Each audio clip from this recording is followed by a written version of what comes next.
Do you want to live out your best Avatar Last Airbender fantasy in D&D? Or maybe you're just curious to see how the arguably weakest subclass for the arguably weakest base class in the 2014 Player's Handbook fared in 2024. Is it really arguable? I mean, come on. 2014 monks really struggled. Anyways, spoiler alert, they are so much better. So let's build one. Welcome to D4.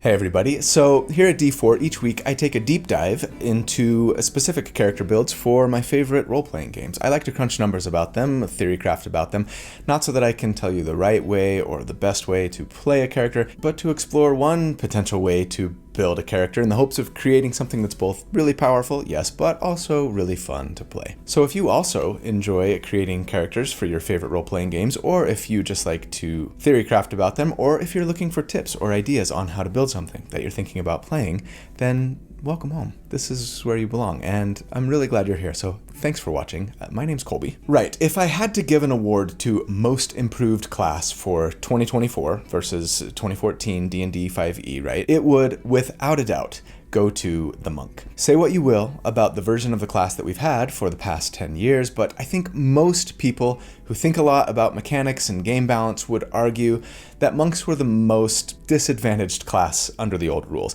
especially once Rangers got their update in Tasha's Cauldron of Everything, right? Just looking purely at game mechanics here. I mean, don't get me wrong, flavor-wise, they were a creme de la creme. Still are, and always have been, my favorite class in any game where they're available to play, including this one. And sure, there were times when they seemed to really shine, when you'd land a stunning strike, especially on a really important boss, right? Things like that. But yeah, they suffered from a number of challenges and weaknesses that I'm not going to spend a lot of time getting into here because you've most likely heard them all. But, I mean, if you want to argue that I'm wrong, feel free to get on your soapbox in the comments section. It's great for the algorithm. And hey, I'm not saying that monks were just unviable or that you couldn't build a strong monk with the 2014 rules. Heaven knows, I've built a boatload of them on this channel over the years. Look in the video description and you'll see a link to the table of contents, right? That break down every single one of my D&D builds by class and subclass, among other things, and you will see that that is true. You can't handle the truth! But yeah, I do think that they might have required a little more work than others to get them to a good place, as well as a healthy dose of multi-classing, and even then, a lot of times still kind of struggled to keep up. But the thing about the 2014 Monk is this.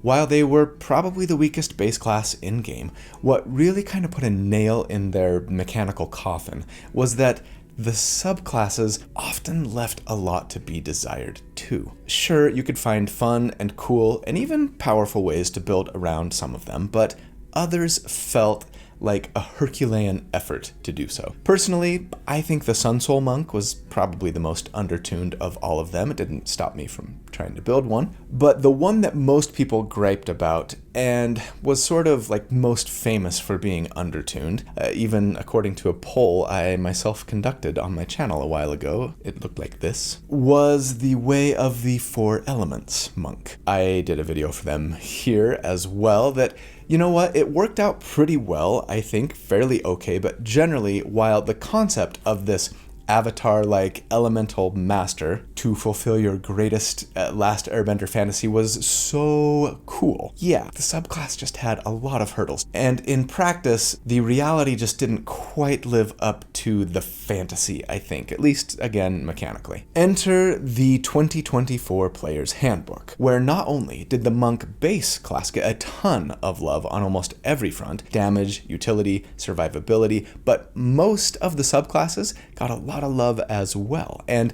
none, in my opinion, more so than the Way of Four Elements, renamed now to the Warrior of the Elements. And yeah, more than any other subclass, this one just feels like a totally new subclass with almost no similarity between it and the old 2014 version, maybe aside from flavor, and I am here for it because it has so much potential. And today we're going to try and exploit that potential to the very best of our ability. So let's jump into D&D episode number 182, The Warrior of the Elements Monk. That's a mouthful. The Cheese Grater Monk? How about just the Elemental Monk? Huge thanks to my good friend Randall Hampton for the fantastic artwork that he put together for this character. He does this every week. If you would be interested in following him on social media to see the other artwork that he does, or to potentially reach out and see if you could commission him to create some art for your character or even your entire party, I'll put links in the video description as always on how to do so. And also, a word from our sponsor for the video this week, World Anvil. And okay, are you guys seriously not using World Anvil yet? Because if so, you are loco. DMs and players alike, you're going to make your life so much easier if you embrace the awesomeness that is this tool. World Anvil is the ultimate all-in-one software for tabletop gamers, fantasy novelists even, and frankly, anyone who loves world building. It's not just one tool, it's 3 complete creative tool sets in one. There's a world building suite, an RPG campaign manager, and even a novel writing and publishing tool, all within World Anvil. My favorite aspect of it, of course, is the RPG campaign manager tool. It has interactive maps and other tools to help you build an original setting for D&D or Pathfinder or 45 plus other role-playing games, right? It helps you keep essential lore and stats in one spot, making them one quick click away for fast, hassle-free prep and really immersive game sessions. There's over 2 million game masters that use World Anvil, and there's a reason. But yeah, there's even more here. For writers, World Anvil is not just a writing software, it's a novel planner and world building app with features like family trees, mind mapping, and plot templates based on proven storytelling methods. You can finish that novel a lot more easily here. And with publishing, subscription, and monetization tools, you can build your fan base. Why not take that world that you've built, that you and your players have been playing in and telling stories in, and novelize the experience? World Anvil helps you do both. So yeah, do yourself a favor and go check them out if you haven't. Sign up for a free account, if nothing else. You can see what you've been missing, no risk. And yeah, when you do, I'd appreciate it if you would use this URL here so that they know I sent you. I'll put a link in the video description as well, of course. And as always, if you decide to do a yearly subscription, which I'm sure you'd want to do, use the code D4 at checkout and you'll save an incredible 51%. Yes, 51, over half. So huge thanks to World Anvil. Love you guys. I really appreciate your support. And let's jump into the build. Okay, Elemental Monk at level 1. We're starting as a fighter. Oh, does it just feel like you're getting rickrolled at this point?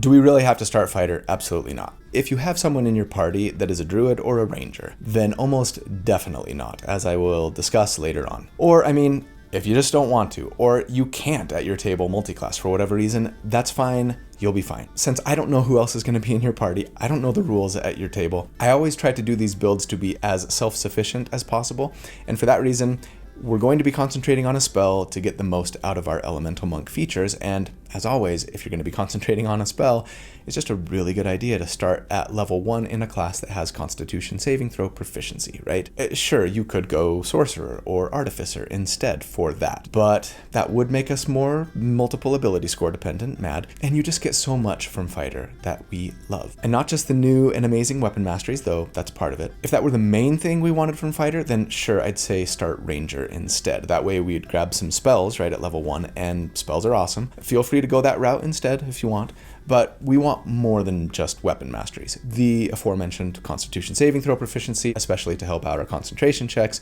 but also a fighting style, and all 3 of those things are available for us right at level 1 with Fighter. But again, if I had a druid or a ranger in my party, I'd probably just start monk and stay there. Maybe with a ranger dip, at least until monk 11, if not beyond. Okay, as for our species, as I've kind of been saying for a little bit now, in the 2024 Player's Handbook, it doesn't really matter that much what species you choose for sustained damage purposes anyways. And yes, that's what we're building for. And again, I don't mind that at all. you can take whatever you want, and it's not going to have a huge impact on your sustained damage. So sure, you can go Halfling to get a very small bump, or Goliath, or Aasimar, or Tiefling for some fun and potent once-in-a-while abilities, or Gnome because you just really like gnomes and you like to craft cool little trinkets. I think I'd probably go Human for this build.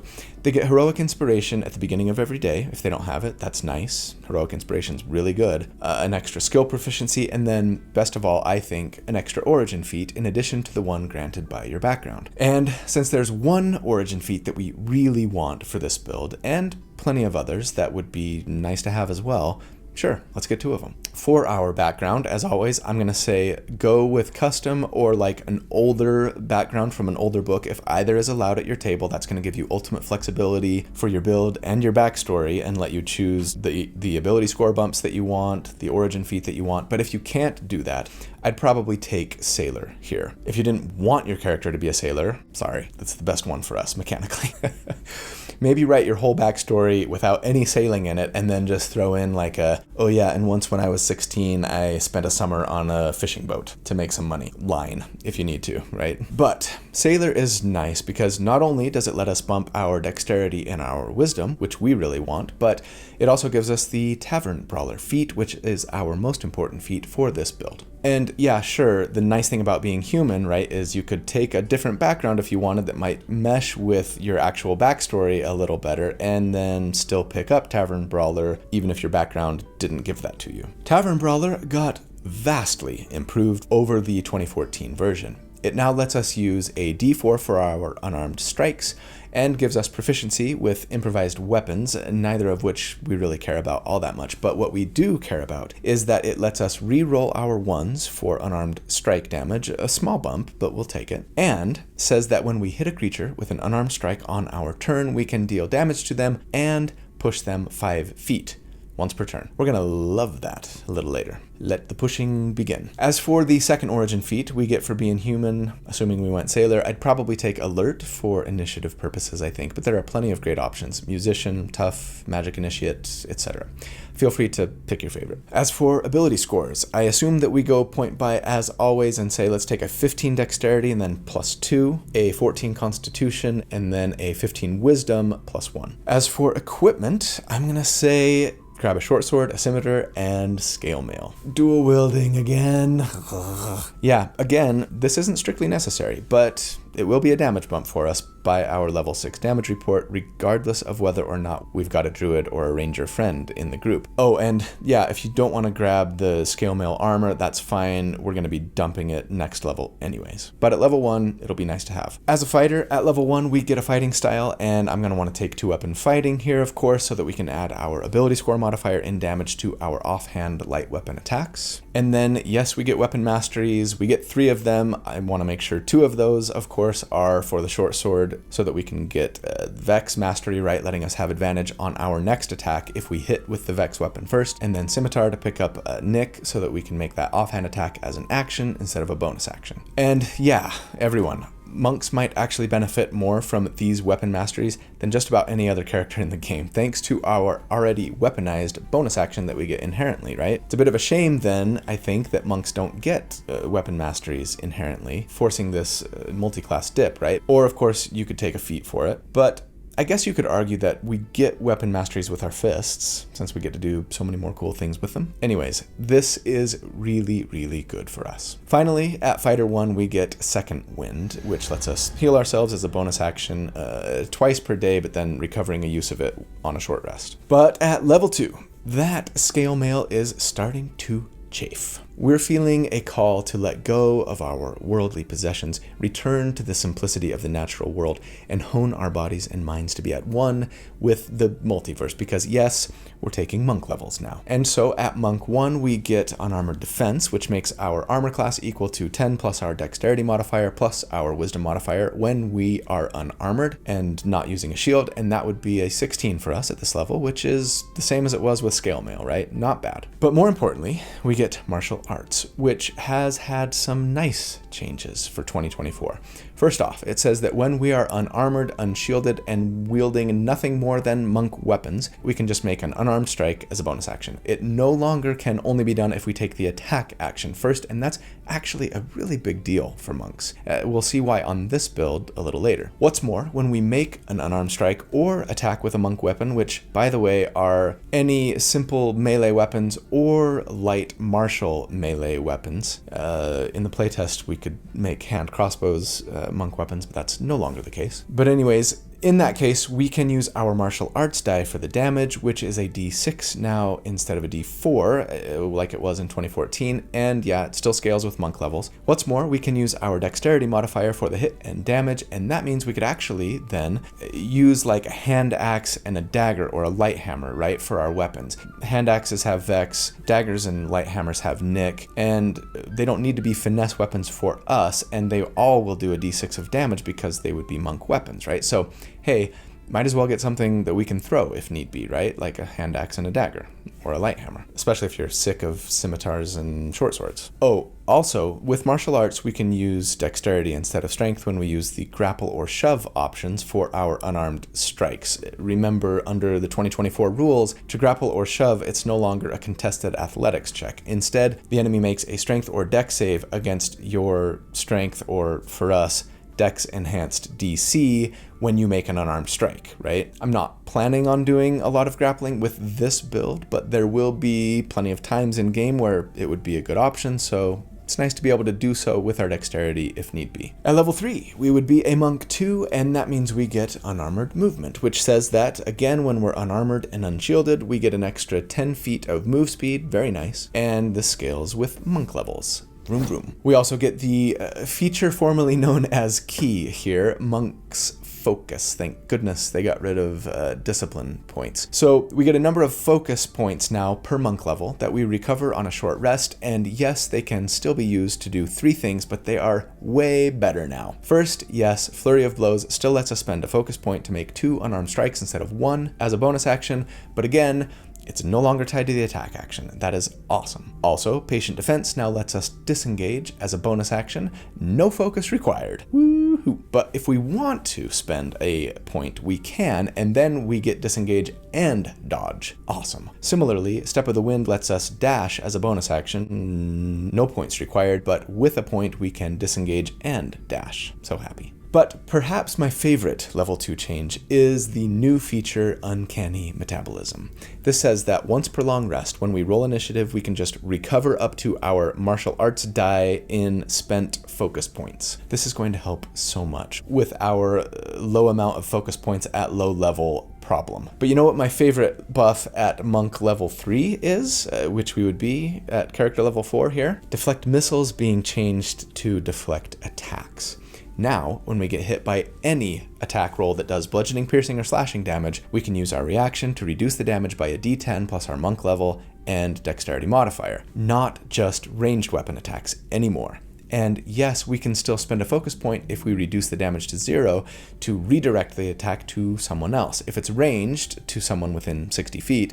If it's melee, they have to be within 5. But the damage works a little different now. It's just 2 rolls of our martial arts die plus our dexterity modifier, but they make a dexterity saving throw against it. And remember, when enemies save against our monk abilities, that DC is affected by our wisdom modifier, not our dexterity, right? Which feels a little weird since you're doing something physical here, but whatever. And then, yes, at level 3 we get our monk subclass, and as I've said, we're going warrior of the elements, so let's read the new subclass description. Wield strikes and bursts of elemental power. Warriors of the elements tap into the power of the elemental planes. Harnessing their supernatural focus, these monks momentarily tame the energy of the elemental chaos to empower themselves in and out of battle. Okay, pretty straightforward, but yeah, let's see what this looks like in game. First up, we get Manipulate Elements, which just gives us the new Elementalism cantrip, and this is mostly a flavor, utility, roleplay kind of spell, similar to like Thaumaturgy or Prestidigitation, letting us make like a breeze or write in the sand or make a little harmless fire, etc. It's cool, it's fun. What we're most interested in, of course, is the Elemental Attunement feature we get at this level. There is a lot going on here with this feature. It it says that at the start of our turn, we can spend a focus point to imbue ourselves with elemental energy. Doesn't cost an action or a bonus action. Hallelujah for these kinds of self buffs that don't require us to spend our action economy on them, right? This elemental energy lasts for 10 minutes or until we're incapacitated, no concentration required. While we are thus empowered, our unarmed strikes reach 10 feet greater than normal, so 15 feet total now. And when we hit with them, we can change the damage to an elemental type, right? Acid, cold, fire, lightning, or thunder. Now we're bending. I would for sure be flavoring these as causing the earth to pop up and hit someone for thunder damage, or using a water whip that covers my arms, etc. if I'm doing cold. Or, I guess since we're dual wielding, right, covering my feet with that water whip. Remember, kids, unarmed strikes don't have to be punches.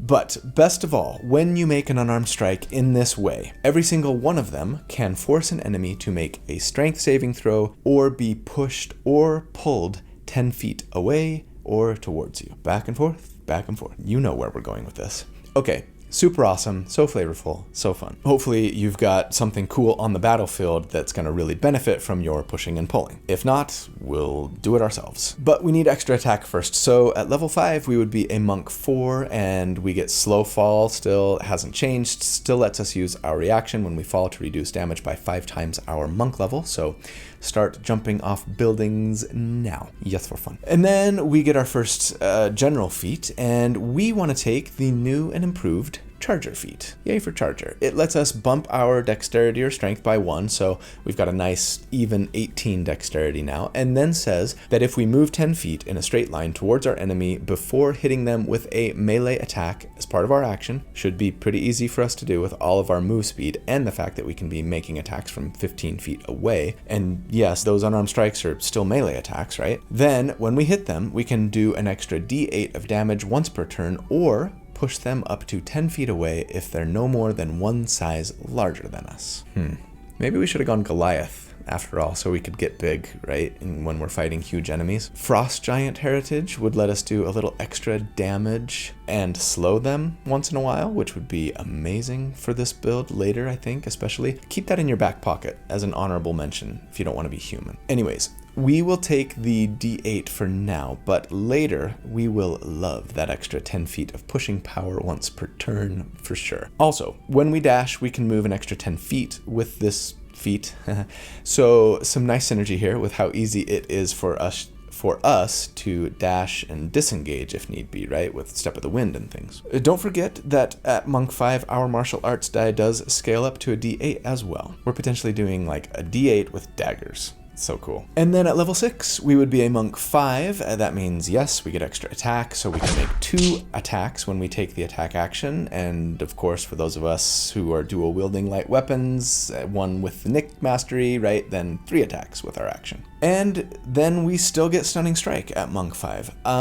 Admittedly, I'm a little bit bummed by the changes here from the playtest version. We can now only attempt this once per turn, and it still says that when we hit an enemy with a monk weapon or an unarmed strike, we can spend 1 focus point to force them to make a Constitution saving throw or be stunned. But now it's until the beginning of our next turn instead of the end of our next turn, which is a real bummer. Also, though, if they make the save, which they most likely will because it's a Constitution save and our wisdom isn't amazing, then their move speed is halved until the start of our next turn, and the next attack against them has advantage. So, hey, you know what? That's not bad. At least we get something if they make that save. In the playtest, it was damage. That'd be nice, but hey, especially for this build, I'll take it. So, okay, at level 6, it's time for our first damage report.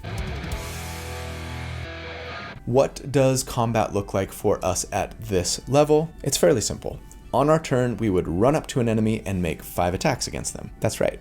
5. 3 with our action, thanks to having extra attack and the Nick weapon mastery, then 2 unarmed strikes thanks to Flurry of Blows. We have 5 focus points at this level. I'll call this sustainable since very few combat encounters last more than 5 rounds in 5e, right? And because we get focus points back on a short rest, and we can even recover a bunch of them when we roll initiative once per day. Each attack will do a d8 of damage thanks to our martial arts die, regardless of whether we're using a weapon or our body. I love that. Plus 4 from our dexterity. I'll also assume that we're getting that extra d8 once per turn from Charger. We don't need to push yet, right? And don't forget, for our unarmed strikes, we can re-roll ones on the damage die. So are we pushing or pulling with Tavern Brawler and Charger and Elemental Attunement? I mean, if you want to, yeah, but we don't inherently have a reason for it just yet. So, I mean, if you have a friend doing something to make that worthwhile, throwing down a web spell or something, or if you're fighting on a bridge or near a cliff, or just to get enemies away from your squishier allies even, then sure, go for it. Positioning your enemies where you want them is pretty much always a good idea. Other question, do we have advantage from Vex? How often? I mean, if we start with a Vex attack and then we make a Nick attack and then the third attack on our action is a Vex attack, right? We could potentially have advantage on 2 of our 5 attacks every round. I'll assume as much, though in reality it will be less than that since not every Vex attack will hit, right? But of course we could have an ally doing something to help us get advantage, so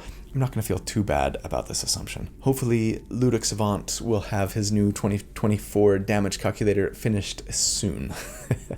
Anyways, if everything lands on our turn, we will be doing a fantastic 6d8 plus 20 damage. And so, against an enemy with a 10 armor class here, we would do 48 damage per round on average, and against a 15 AC, it would be 40 DPR. And, okay, compared to the few other 2024 builds I've done so far, that's better than the Valor Bard by a little, better than the baseline by a lot, and a little worse than the Blade Lock and the Vengeance Pally. Not by a ton. But compared to old builds, this would be comfortably in tier 1, and we are almost a full monk. That's amazing. Okay, great. So, you ready to start grating the cheese? Because at level 7, with extra attack secure, yes, our champion is feeling an even stronger call than ever to attune with the elemental forces of the natural world that they've started to channel and manifest, because yes, we are going to take some druid levels now. Meaning that, as a Druid 1, we get Druidic first up, that special language of nature, but then we also get a new feature called Primal Order. This lets us choose if we want to lean more heavily into the martial side of things or the caster side of things. If we choose the Warden option, we get proficiency with martial weapons and medium armor. This is no longer available to all Druids by default, by the way, medium armor, but since they've removed the wording around how Druids won't wear metal armor now, the default for Druids, light armor, studded leather would be the best light armor you could get. That's not too much worse than the hide that we were previously kind of capped at wearing before getting into metal armors, right? Beyond hide, armors are metal. Of course, you may have just decided that your druid would in fact wear metal armor, but now it's not something that we have to worry about, which I appreciate, though some lore junkies might be upset. But now we can, if we choose to, just wear any medium armor, metal or not. That's great. I'm not going to take that option because we don't wear armor and we don't need any more martial weapon proficiencies, right? Instead, I would go with the Magician option, which gives us an extra druid cantrip and lets us add our wisdom modifier to our nature and arcana checks, which feels appropriate. Some nice little utility. As for the spells that we get here at Druid 1, I'd focus on the usuals, right? Healing Word and Goodberry for some efficient healing. Fairy Fire, perhaps for concentration, at least for now, to get advantage for us, for our allies, or maybe Entangle for a bit of potential restraining control. Guidance is still a great cantrip, though it has been changed in that it works specifically on skills, not ability checks, so no benefits to initiative, among other things. But then for a minute while you're concentrating, whoever you give guidance to, including ourselves, right, can actually add the D4 roll to all of the checks made with that skill for 1 minute and or until you stop concentrating. Could be really nice if you're like sending your rogue out to stealth for a few rounds or something, right? At level 8, we would be a Druid 2, and this means we get Wild Shape, first of all. This has changed quite a bit from 2014. But I'm not going to dive too deep into all the changes here. I did that in my every change to every class and subclass video. Check it out there if you want to, and you can just navigate to the Druid section. It's a long one. I'll just highlight here that we can use Wild Shape a couple of times per day, recovering 1 use on a short rest. But as a bonus action now for everybody, which is nice, to change into a handful of 1/4 challenge rating beasts that we pre-select. And that beast form simply gives us some temporary hit points now, but losing those extra hit points, right, don't knock you out of your Wild Shape anymore. I really like that change. It makes it easier to stay shape-shifted if we want to. Though we can be knocked out of it if we get incapacitated now, so like a stun or something similar can end it early. An okay trade-off, I think. Anyways, I'm not planning on using Wild Shape in combat, but it is fantastic utility to help us scout, get into difficult places, run away, etc. We also get the Wild Companion feature that was ported over from Tasha's Cauldron of Everything, and I love it. It lets us burn a use of our Wild Shape or one of our spell slots to cast the Wizard's Find Familiar spell. That familiar now lasts until we take a long rest, which is great. And sure, we could potentially use that familiar to take the help action, right? And then potentially grant us or an ally advantage on an attack. This makes me feel a little less bad about assuming we'll have advantage on a couple of our attacks each turn. And yeah, I think I'd almost always try and have a familiar out. They're just so useful. And I would absolutely flavor them as Momo. No, Momo. Shh. Sleepy time. Or maybe like a mini Appa? Yep. At level 9, we would be a Druid 3, and that means we get our Druid subclass. And you know what? I'm actually tempted to say pick your favorite here. I mean, sure, the old Spores Druid is super tempting to give us some temporary hit points and an extra d6 of damage per hit. But it takes an action to get Symbiotic Entity going, and it only lasts for 10 minutes or until your temporary hit points run out, and we're just not going to have a ton of them. So it feels a little too clunky for me to use reliably, as much as I'd love to have that damage bump. Wildfire feels perhaps most on point thematically, but I think for this build, I'd actually like to take the new Circle of the Land. Not for any combat benefit necessarily, but just because I love the versatility it brings us, mostly for utility and like out of combat stuff. Plus, it really does feel pretty on point thematically, I think. Here's how the new description for Land Druids reads. Celebrate connection to the natural world. The Circle of the Land comprises mystics and sages who safeguard ancient knowledge and rites. These druids meet within sacred circles of trees or standing stones to whisper primal secrets in Druidic. The circle's wisest members preside as the chief priests of their communities. What I love most about land druids is the way they get to not only choose a type of land, like they did before that they're like attuned to, right? With each type bringing a different set of free prepared spells, but the way that now we can change up which land type we're attuned to after every long rest. So maybe one day we're feeling our attunement to water more strongly and thus choose the polar land type. But maybe the next day we want to channel our inner fire and so we attune to arid land, right? I think this just fits really well with this master of the natural elements theme that we've got going. And I love that we could have blur one day, misty step the next, and web the day after that if we wanted to. I won't go over everything that's potentially available to us here, but each land type has some nice options tied to it. On top of that, sure, I take the usual suspects here for spells.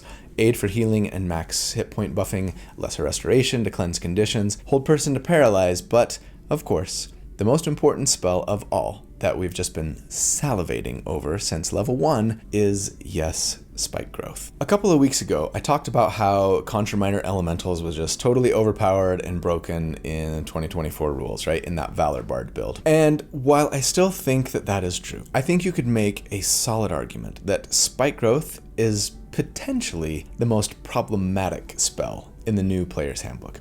Not because the spell itself has changed, it's pretty much the same, but because there are so many more ways to force enemy movement in the 2024 rules. And, like, thanks to the Grappler feat, which now lets you ignore the slowing effect of dragging a grappled enemy. I think you could see things get really out of hand in a hurry if your table rules that you could grapple an enemy and drag them along the edge of the spike growth area, causing damage to them but staying safe yourself, which I'm pretty sure that most tables allow, but it's really how it should work rules as written, I think, but I don't know, maybe I'll have to do a poll to be sure. And I guess the reason I say that spike growth is potentially problematic is because, sure, it can potentially be really crazy high damage, but also, I mean, if your team isn't built to deal with it and to take advantage of it, spike growth can be a major nuisance for at least some of your allies. It's a 20-foot radius sphere, right? So that's 40 feet by 40 feet if you're playing on a grid. And it not only makes the area difficult terrain,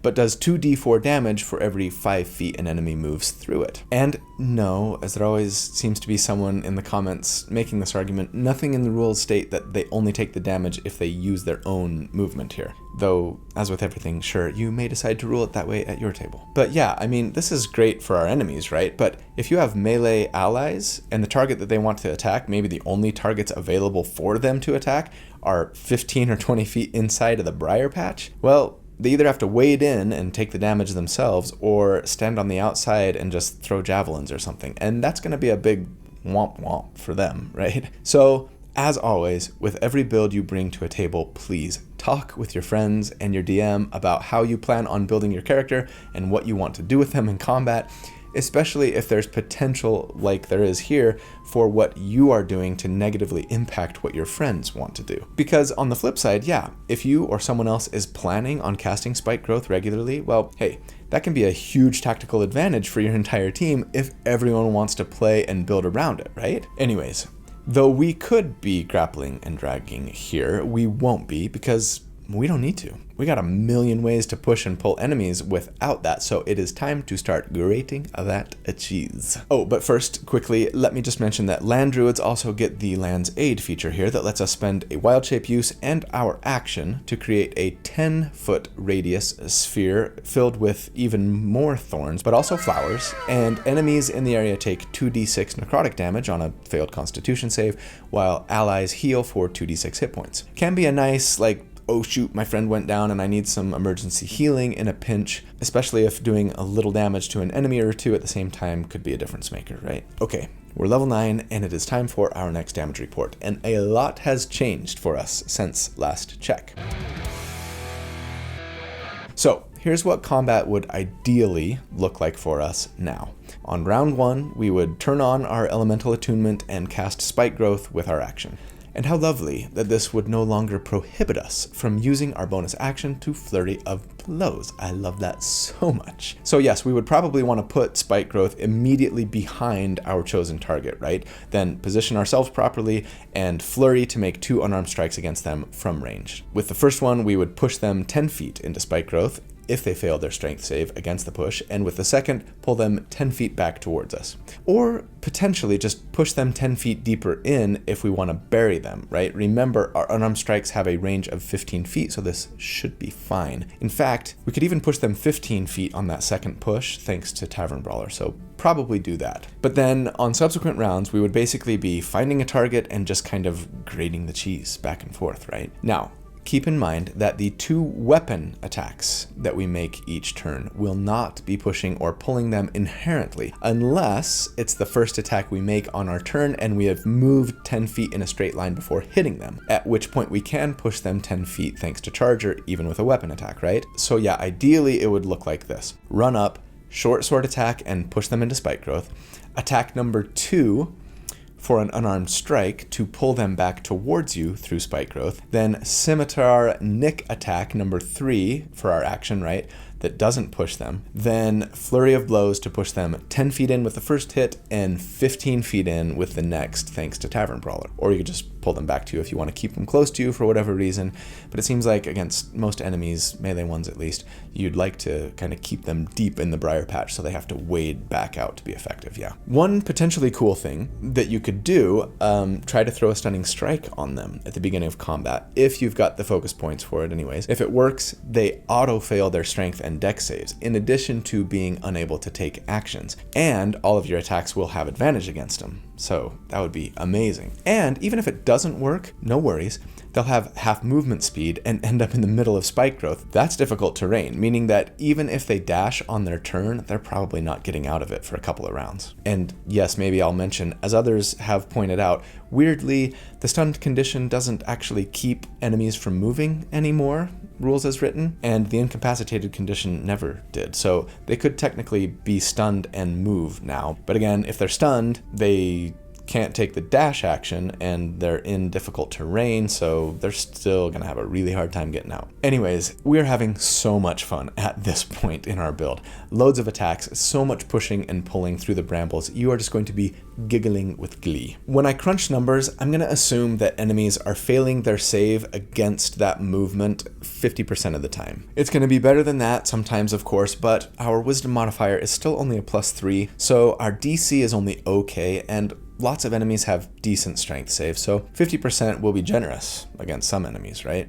Feels like a fairly safe estimate to me, but if everything goes according to plan, we would be doing 5d8 plus 18d4 plus 20 damage. Gee, holds a fat trigger, put that pea shooter down. So, against an enemy with a 10 armor class here, we would on average do 72 damage per round, and against a 16 AC, it would be 56 DPR. Alright. That's awesome. Compared to other 2024 builds, we're pretty dang competitive, especially at lower enemy ACs. Once ACs start getting higher, we fall off a bit here thanks to both our lack of advantage and the assumption of 50% chance that I'm giving the enemies to succeed on their saves against being moved. So yeah, I mean, if you're fighting an enemy with a fairly low strength save, your damage is going to be a lot better on average. Oh, and don't forget, that first charger push that we make, right? They don't get to save against that. Anyways, compared to old sustained DPR builds, this is still like middle of tier 1, which is really nice. And maybe most importantly, compared to that old cheese grater build that I did, that Sorlock using Eldritch Blast, this build is actually significantly ahead of that one at this level. So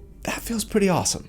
Okay, sounds great. Where do we go from here? Well, I think at level 10, we stay Druid for one more level so that we can grab that feat that's just waiting for us, letting us bump our dexterity and cap it at 20 finally. At level 11, as much as I'd love to get to Druid 5 and pick up third level spells, I mean, you could be casting Fireball, among other awesome options, right? I think I'm going back to Monk here. We need more discipline points, and there's a lot of other nice Monk features that I want to get to. So let's say we'd be a Monk 6 here. That gives us Empowered Strikes. It looks like resistance to non-magical bludgeoning, piercing, and slashing damage is going away with the 2024 rules, and good riddance, say I, but this ability will let us change our unarmed strikes to force damage if we like. Now, that's great, and I love that we've got so many choices here for unarmed strike damage. I mean, hopefully vulnerability will be more common in the new monster manual, letting us really take advantage of that, right? But keep in mind that if we were to change our unarmed strikes to force damage, we can't then push or pull them. Elemental Attunement says that when we deal one of the elemental damage types specifically,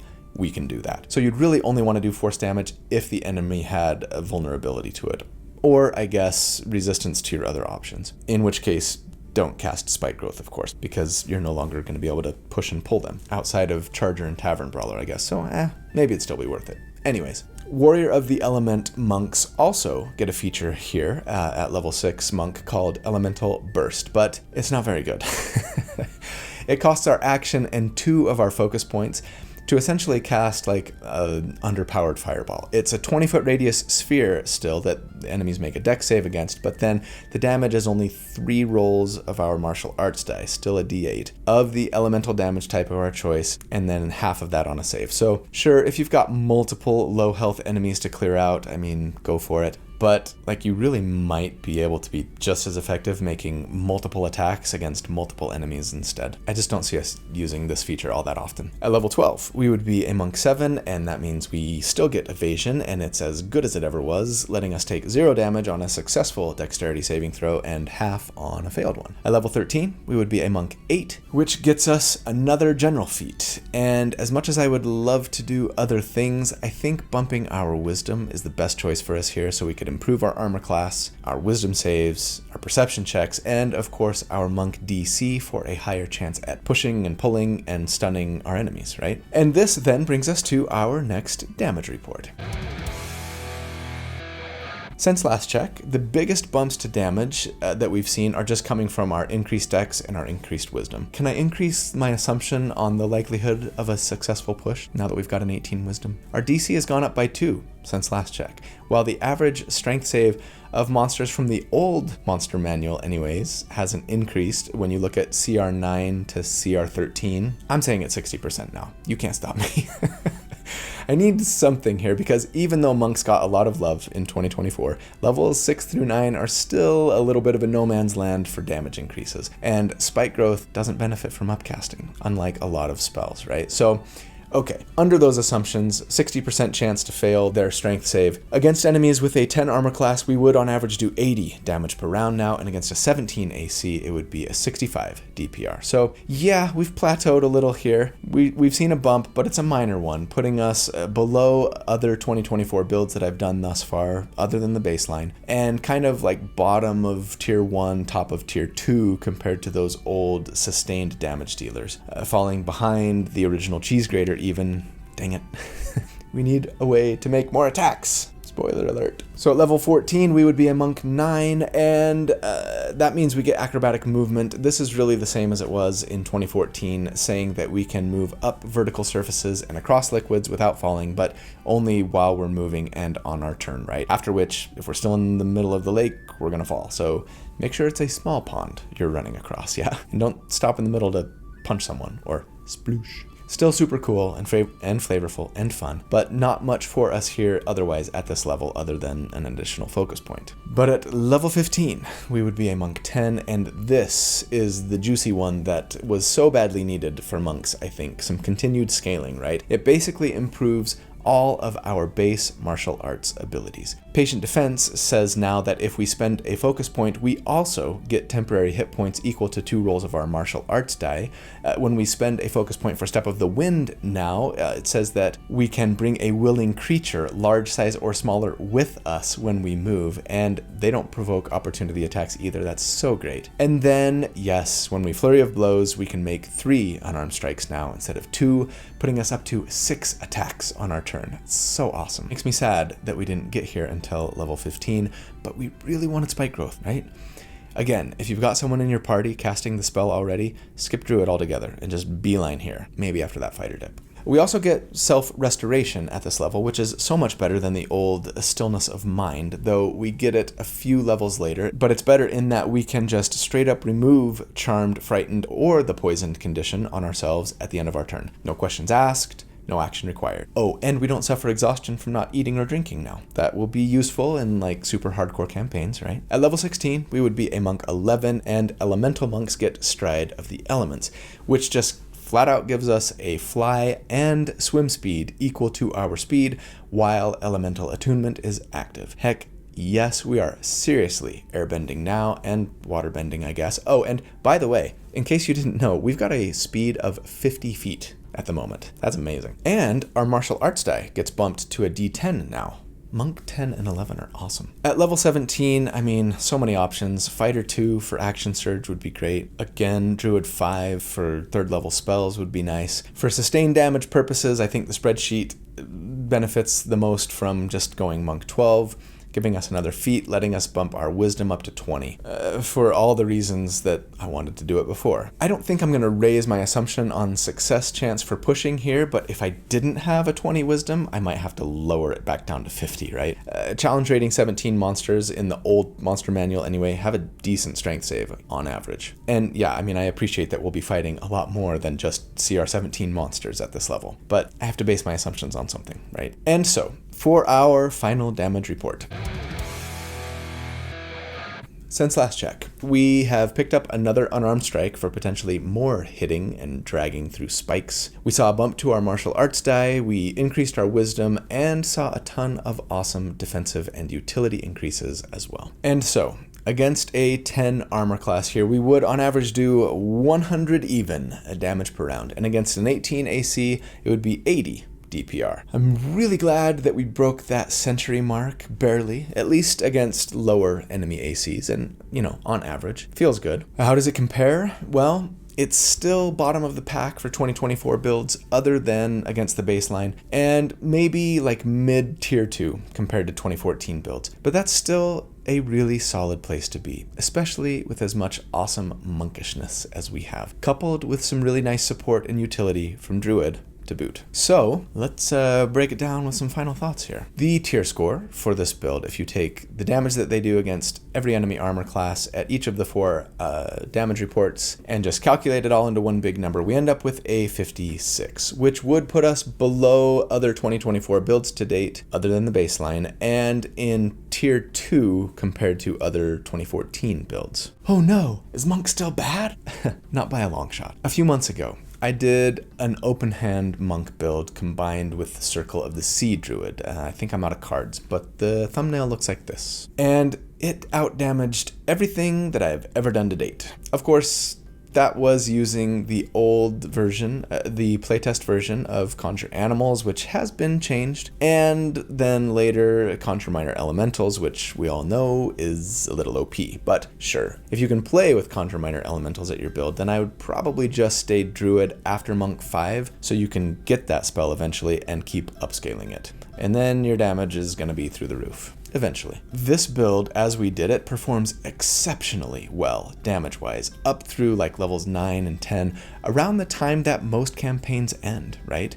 And after that, it scales a lot better than old monk builds used to, with even better defenses and utility. And hey, I mean, we're beating out that baseline by about 14% or so on average. A lot more than that at lower levels, right? But I'd argue that we bring a lot more to the table than that build does, a lot more than damage. One thing that would really have helped our numbers here would have been more consistent advantage. It was a little tricky because a lot of the ways to get easy advantage in 2024 come from knocking an enemy prone, and that would actually give us disadvantage on a lot of our attacks, right? Since they'd be made from more than 5 feet away. And we had to concentrate on spike growth, so spells to get advantage were out. Maybe picking up Lucky would have been better than Alert as a second origin feat, right? And don't forget that humans get more heroic inspirations than most builds, right? You could potentially turn a miss into a hit with that once in a while. I didn't factor that in at all. And yeah, again, I was assuming a 50 or 60% chance that the enemy would fail their save against being pushed or pulled. If you had something that would lower an enemy's DC, like a Gulak casting a hex spell on them, something like that, or, you know, if you were fighting lower strength save enemies, then that average damage is going to look a lot better. What about epic boons? I'm getting this question in the comments a lot. Had we continued to level 19, for an epic boon, I think I'd prioritize combat prowess here. And, you know, you're going to see me say that a lot if I mention epic boons on my build, since it just lets us turn a miss into a hit once a turn. It's so good. Anyways, the real question we should probably be asking ourselves is, how does this monk compare damage-wise to the old Way of the Elements build that I did? And no surprise, it is so much better. Sure, I built that character as a burst or Nova damage dealer, but it ranked very near the bottom of all Nova builds that I had ever done. And I worked hard to even get them to that point. And in fact, they didn't have nearly as many levels in Monk as this build does. In fact, at the level 6 and 9 damage reports, this build is doing almost as much damage as that build did during their Nova round. But we're doing it every round. And that's freaking awesome. So yeah, I am really happy with where we're at. It might not be out hitting everything in the game, but we pack a solid punch now, literally and figuratively, and bring so much awesome elemental bending martial artsy flavor and power and utility that I cannot wait to try this character out in game myself. And I hope you feel the same way. But that's the build for the week, so I hope you enjoyed it. I hope you know how much I love you. You guys, you are so awesome. Thank you so much for all that you do for me, for the channel. I hope you have a fantastic day and a great week. And if you don't, please hang in there. Don't give up. I know you can do this. You can. I hope that you will stay safe and do good and be kind. And then I see you again very soon. But until then, take care. Bye.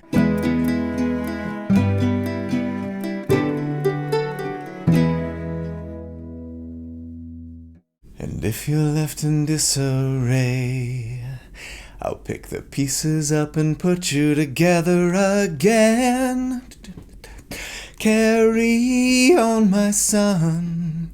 Build upon what you've begun and make a path of your passion. Carry on, my girl, and teach a lesson to the world. The perils of underestimation. Don't know if anybody out there has heard of a band called The Stereo. They are definitely not particularly mainstream, but they've got 2 albums. One that came out like 20 years ago and another one that came out like 2 years ago. And I love both of them, but the second one in particular has this song, The Perils of Underestimation. It's a song that the lead singer wrote for his kids, if you can't tell by the lyrics, and it's so good. Oh my gosh, it just gets me so pumped. And it makes me want to like sing that song at my son's graduation or something. I don't know. I'll have to put a video together for him. And for my girls too, for that matter. But just, it's on my mind because my son's 17. He's a senior in high school this year, and he's going to be graduating. And it's like, I'm having all of those, like, you know, birds leaving the nest thoughts and feelings lately, if you can't tell by my outtakes recently.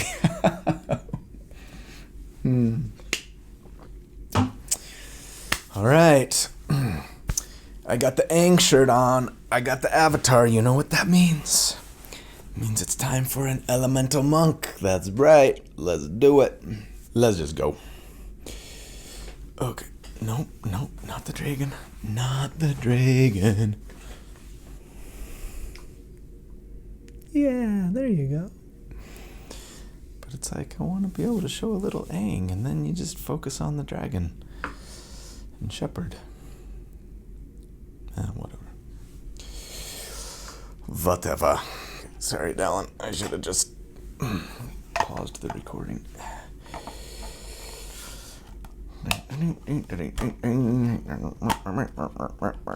This is what my teleprompter looks like.